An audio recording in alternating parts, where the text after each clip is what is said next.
Hello and welcome to this week's edition of the Golden Gloves Chat Show with me, Kevin Lerena. Thanks for being in our studio once again, Kevin. Always. I think you're the guy that I've interviewed the most ever on our Golden Gloves Chat Show. So welcome once again. So the big one now, signed and sealed, Kevin Lerena versus Ryad Merhy. Ryad Merhy, of course, from Belgium. The big fight is signed, and that is going to be for the Bridgerweight, the number one spot in the WBC. Yeah. And it's signed for the 13th of May. Kevin, let's talk about what's going to happen first. Of course, Alan Babbick's got to fight Lucas Radinsky first. And this is in the Bridgerweight division, a new division that's come out. There was a champion, but then he gave up the title. So these two guys, Alan Babbick and Lucas Radinsky, are fighting for the WBC Bridgerweight world title. And then you and Ryad Merhy are fighting for the number one position. Yeah. So the viewers know the winner of your fight fights the winner of that fight. What do you think of those two guys, Babbick and Radinsky? I think they're both very similar. I know Babbick, I know Alan Babbick quite well, and he's a tough competitor, a very comfort fighter, throws a lot of leather. Defensively, not as sound, but I think he's working on that, and he's got a high work rate and a very big engine. So in that fight, I think it's a tough fight to call because Radinsky is a big puncher, and Alan Babbick has been down, but he's got that heart of a lion, and I must commend him on that, and I respect him for that. So I'm going to go with Babbick in that fight. I think he wants it more. I've been monitoring his training, and he's been working really hard. It's a 50-50 fight, but I'm going to stick my neck out and say Alan Babbick wins that one. So Babbick to win the WBC Bridgerweight world title and to defend against Kevin Lerena. Most definitely, that's the plan. God willing, it all happens. Two warriors will collide, and hopefully we can bring that fight to South Africa too. Well, the great thing is, and I must say the similarities are quite insane. You're the former Cruiserweight IBO world champion. He's the former WBA regular champion as well in the Cruiserweight division. You're both 30 years old. You both have one Lebanese parent, believe it or not. It's quite insane. You've had 30 fights, he's had 32. He's had one loss, you've had two losses. So everything's so similar. And you're both even from Africa. He's from the Ivory Coast, which I found out, lives in Belgium, of course, but born in the Ivory Coast. So you've got two Africans fighting for the number one spot in the WBC for that Bridgerweight world title. Kevin, let's start by, you were supposed to fight this guy before, Yes. Ryad Merhy, about 2 years ago. Yeah, pretty much to the date, May 2021. I was meant to fight him for his WBA Cruiserweight world title. I was the IBO champion at that time. Yeah. And unfortunately, I got a severe injury in sparring whilst we were in camp in Namibia because of the whole COVID thing. We had to go to a green country prior to going to Belgium, and I snapped this tendon in my hand. And unfortunately, couldn't fight with a snapped tendon. So the viewers, the tendon From there all the way down to there. And you fully recovered, obviously. Yeah, Well, you've had a thank lot God. of fights since then. And unfortunately, fights had been called off. Obviously, you can't go to the ring with one hand, and no matter how badly I wanted to fight. And we called the fight off, and 2 years later, we're here now. So Ryad Merhy is a tough competitor, and I knew what I was dealing with then, even more so now. So I'm just really excited to be given this opportunity again, and on my home soil. So South Africa is, I've had many fights at Empress Palace, I'm had 30 professional fights here and maybe only 5 or 6 that weren't at Empress Palace. So it's a second home to me, and I just look forward to putting on a good show for my South African supporters and worldwide supporters. And should you win, when you win, and you fight for a WBC title and you win that, you'll be the third South African to win a WBC title, which will be amazing for the country. I mean, we had Sugar Boy Malinga, won it, lost it, won it again in the super middleweight division. Then you had the great Dingaan Tabela, also super middleweight, funny enough, won against Glenn Catley in 2000. He is our last WBC world champion. So you'd be the third guy fighting for the WBC title, which will be absolutely awesome. I think the fourth guy fighting for Tabiso fought Ilunga Makabu for the WBC world title.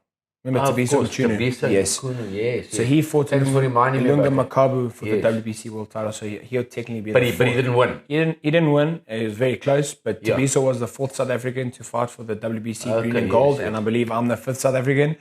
And hopefully fifth time lucky. Yeah. And I'm just grateful to be in this position. Well, should you win, you'll be the third South African to win the WBC. Yes. Yeah. And after coming off a loss, sometimes people go into a rut and they can't find themselves, but it was never the case with me. I just got back on the horse and continued like every other day, because it's just boxing. And if you look at some of the greats, they've all had their losses in their careers, and it's just how you bounce back, and that's the most important thing.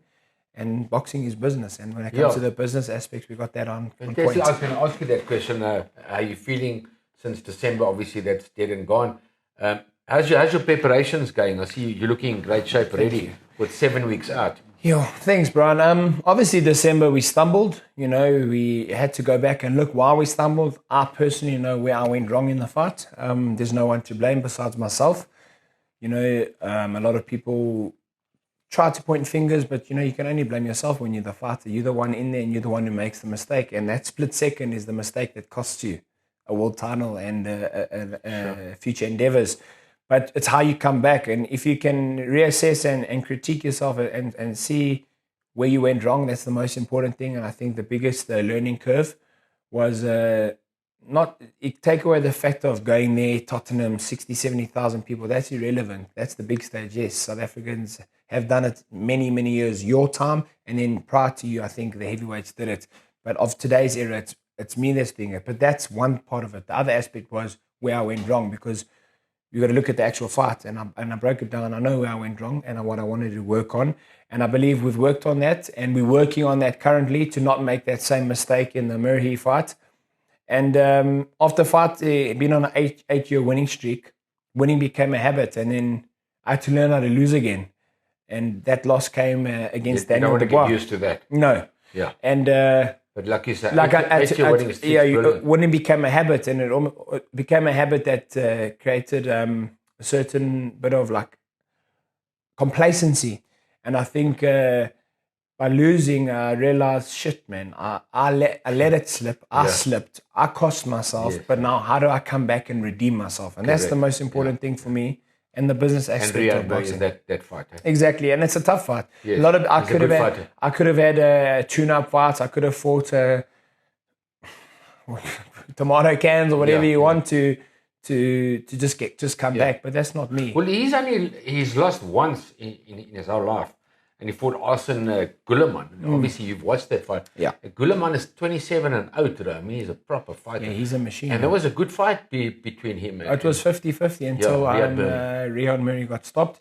Ryad Merhy is a good fighter, and I accepted the fight because I've never ever not accepted a fight. I mean, you've been with Golden Gloves for a very long time, and whoever they've offered me and Peter, I've always said, send me the contract, I'll sign the dotted line. I mean, I've always wanted to test myself. Yes, Rodney and Peter have been smart in my quest to world championship level, and thereafter in navigating my career and picking the right fights. But as the fighter, I just said, I'll fight whoever you put in front of me. So the Dubois fight came, I put up my hand, I said, let's have a dip. The Merhy fight came, I said, let's have a go. Because at the end of the day, that's what the people want to see. That's what the boxing fans want to see. And that's what sells tickets, and that's the business side of the sport. And I've always been in tune with the business side of the sport, because at the end of the day, that's what pays the bills, is the skills and the business aspect. And I think it was a good decision to fight Ryad Merhy. It's a hard fight back after a loss, but it wasn't, when I say it wasn't a horrific loss, we were both on the canvas. I think he was 3 times. I was once, 1.5 times, if you call it that. So that was an exciting heavyweight fight. So now back into the Bridgerweight division, a new division for me. Pretty much like a smaller heavyweight kind of division. And I think I'm ready to set light to the division. Well, you were a big cruiserweight, and Merhy looks like a big cruiserweight as well. So I think it will suit you guys. Yeah. When I spoke with Ryad Merhy on the radio the other day, we discussed it as well. And you don't weigh 120 kilograms, and you're not 6'9", and not everybody is. But today, some of the heavyweights are giants. They are very big. If you look back in the past, Ali and Fraser and all these other Foreman were relatively, when I say small, they were 6'2", is like small. Yeah, today. Today's era, yeah. Yeah, so I think that Bridgerweight division is going to take off. You're going to have a lot of guys walking around 100, 105 kilograms like yourself that are going to really be good for the division. And I think it's important, because a lot of people are shooting at the division saying, but who, but what, but when. It's the same as when the cruiserweight was announced and Holyfield electrified the division. Exactly. It became a division. Then you had your Carl Thompsons, your Johnny Nelsons, your Sebastian Rothmans, David Hay. All those guys went on to fight heavyweights. Usyk. Yeah. So now it's a new division. But if you look at the guys who are going to go for the belts, don't look at the guys who are number 5 to 30. It's like when I say in any of the organizations, don't look at 5 to 30 or 10 to 20. look at the top 3, top 4 guys, and that's the competition. And if you look at Ryad Merhy, ex-world champion, myself, Alan Babic, Oscar Rivez, who was an ex-heavyweight, who's now withdrawn from the division due to retirement or whatever it is. And then you have your Rosinski, who was a heavyweight, 12-0, 12 KO. So look at the top guys of the division. We're trying to light it up, and I think we can. And once there's a notable champion of the division can take off. You just need a champion, and it's he who owns the belt who will create the revenue for the division and obviously the hype too. Yeah, I know, definitely. I'm excited about it. I think it's going to be a very exciting division because a heavyweight is a 100-kilogram man, you know, and there are must be a lot of great fighters in the world walking around at 100 kilos. And it's opportunity. Or even if you're coming down from 108 kilos, you can get to 100. It's opportunity. Look what's happening in the heavyweight division, bro. You got your monsters of your Furies and Usyks. They can't even close a deal to fight one another. You got your Joshuas, and then the rest are gatekeepers. What about those guys who are on the brink, who are 105, waiting for an opportunity? They can was an opportunity to come down and have a go, win a belt, or try win a belt, and then go back up. And I think that's what people are missing here. Yes, you got your heavyweight. The guys fighting here are not. It's not a made-up YouTube weight division. These are 100-kilogram guys who are probably going to come into the ring at 105, 106, explosive, big punches, faster than your bigger heavyweights. So you're getting a bit of a match between a cruiserweight and a big-time heavyweight. So I think it's really exciting. Initially, I didn't want to fight in the division back then because I also thought there's no legs in this division. Yeah, but it'll happen. But the true reality of it is it's up to me and the other guys in the division to give this division some legs, and that's what I want to do. And of course, your stablemate, let's talk about Keaton Gomes fighting Joshua Pretorius. He's also basically a Bridgerweight fighter in that division, isn't it? Yeah, he's not a massive heavyweight, Keaton Gomes. Yeah, Keaton, I think about 100 kilograms. Yeah. 100 kilograms. So he would be a perfect Bridgerweight fighter going forward as well. And a good one too. I think he's very strong for that weight. You know, I mean, for 100 kilograms, Keaton is very strong. And I think he's gonna do well in this division. You know, hopefully we can pass the torch to him in the future, and he can continue it from the South African point of view. He's working hard. He's fighting on my undercard, so I wish him all the best. So he's fighting on your undercard against Joshua Pretorius in the SA heavyweight title defense, and of course a star-studded undercard, and that's on the 13th of May at Empress Palace on a Golden Glove show. World Sports Betting, of course, will be the sponsors. Kevin, final question. Who wins out of Kevin Lerena and Ryad Merhy? I'm hungry. You're hungry? I know he's coming hungry too. But I'm hungrier, I'm smarter, I'm sharper, I'm faster, and I wanted more than him. And I think... how do you do it? In terrific fashion.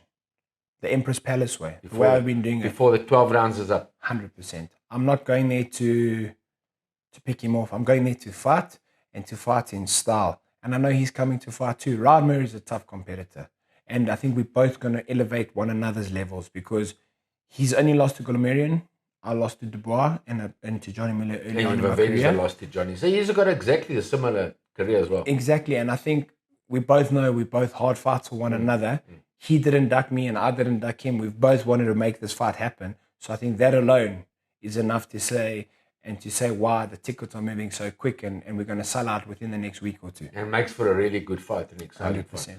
And obviously you're looking forward to being back at Empress Palace. Empress Palace, my second home, you know, very, very grateful. Better than Tottenham Hotspur. A little bit better. For you as a South African. Yeah. You'll have the supporters. I've got my supporters, you know, I had my select few supporters there, but all different. Now, well, obviously you'll have a lot of supporters. Everything's forward to that. All relative there. And this is not our last interview. You've got 7 weeks out, and as I said, you're already in great shape. So we look forward to the 13th of May. We'll chat again before the fight. Kevin Lerena, once again, thank you for accommodating us and always being so accessible to us. Kevin Lerena, former IBO Cruiserweight champion and working his way in that Bridgerweight division. From me, Brian Mitchell, thank you for watching.